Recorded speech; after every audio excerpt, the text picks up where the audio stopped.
Today we'll talk about how can you search online on your app. We'll go to figure out the solution or know how you can do that on your app. So you just follow these ways, then it's going to work with you. So all you have to do to search online on your app.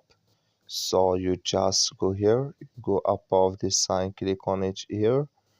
So then it's going to show for you a list like this. Then all you have to do next, so you just click here on, sorry, you click on it here again. It's going to show for you a list like this. Click here on search online here.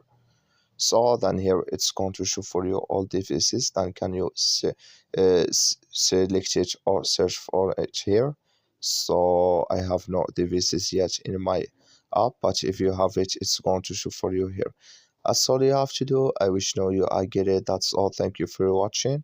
Don't forget to support us by liking, subscribe.